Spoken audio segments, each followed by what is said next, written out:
In the last lecture, we put a new metric on the graph G, and we argued why we hope that with this metric, G epsilon, a shorthand for G equipped with the epsilon metric, is more likely to be not complete so that it has a boundary.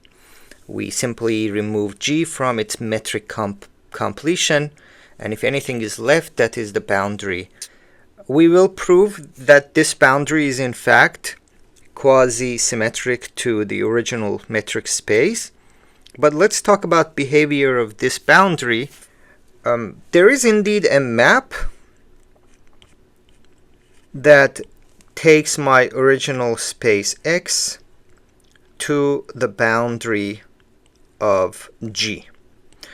And that means in particular that the boundary is not empty. So how? If you give me a point in my space X, for every natural number there exists some xj. Let's turn this to j.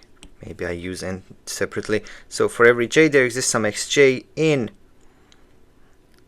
space X intersection with aj, that is from the net at level j, such that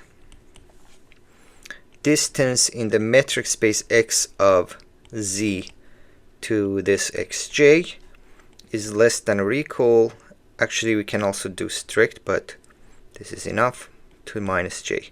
This is simply by maximality of aj.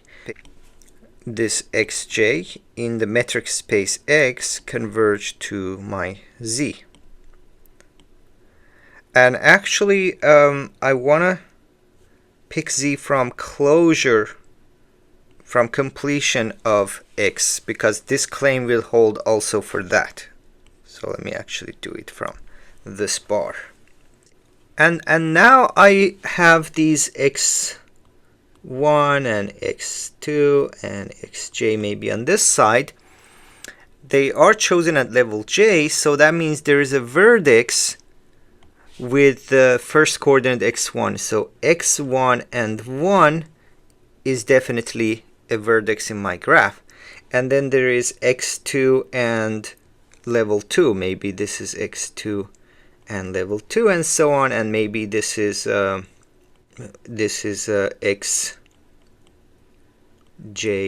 and level j and so on. Also my graph, from the choices of tau and alpha and the way edges are defined, it is actually provable easily, just writing down the triangle inequality, that these then have to be connected. So claim is that W0 is connected to x1, 1, and that is connected to x2 and 2, and it keeps going on.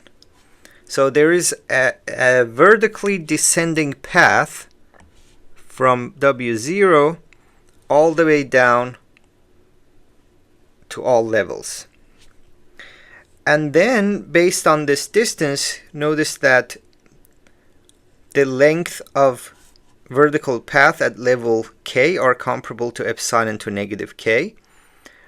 So from this it follows that this sequence xjj, now we are in the graph, is a Cauchy sequence in G epsilon.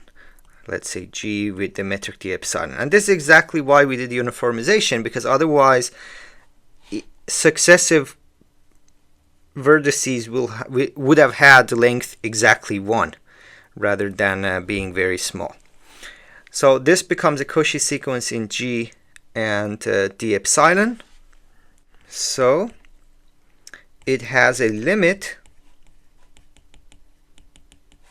z infinity in closure of the graph. But now I need to show that the image is actually in the boundary. So how do I prove that I'm not in the set? But that's really clear, right? Because the indices j keep going up. If you are at two different levels, there is at least this epsilon to e2 minus epsilon, say j, distance between them. Hence, z infinity belongs to boundary of G. So Z is my Z infinity, and the identification, this way of assigning it is a map called this phi, and we will see strong claims about this map. Phi is surjective and well-defined. The well-defined part is you made a choice of Cauchy sequence. To construct it, you must show that it's independent of that, but again, that easily follows from all the construction. Main result, which is proposition 4.4 from our main reference.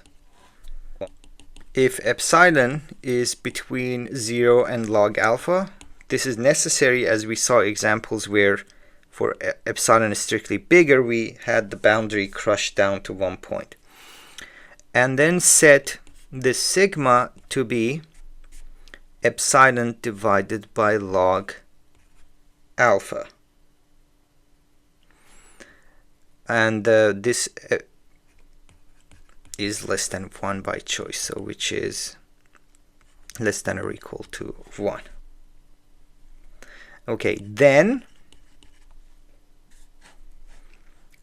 there exists some constant such that for every x in closure of x, for every y in closure of x, we have the following: C inverse distance inside x of x and y to the power sigma is less than distance in the hyperbolic filling, rather in its closure of, or the boundary of this map phi above that we had. So phi of x, phi of y, and that is less than or equal to C distance of x and y to sigma.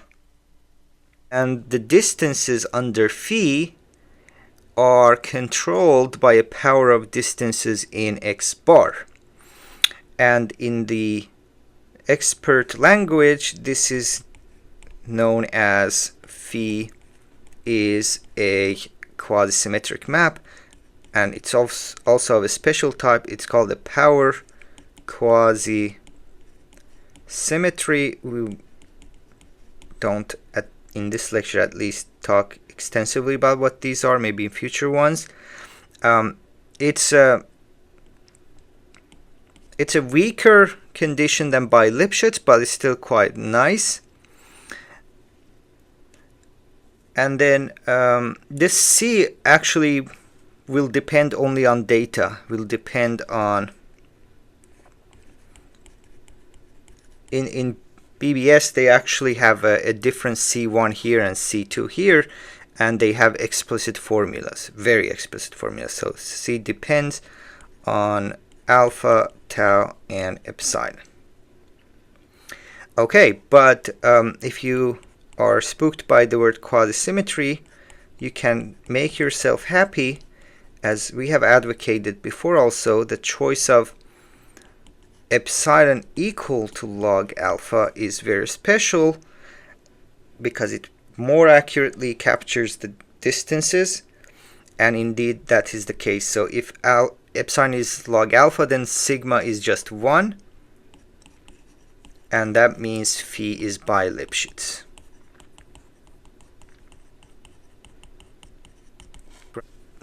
You give me a space X, I take these nets of points, I construct a graph according to the overlap of balls, I assign this graph a new metric, and then it turns out that it has a boundary and that the boundary is quasisymmetric to the original space. In my previous video, I justified why one would do that. We had X already in the beginning. Multiple answers. Check the ending of that video for motivation.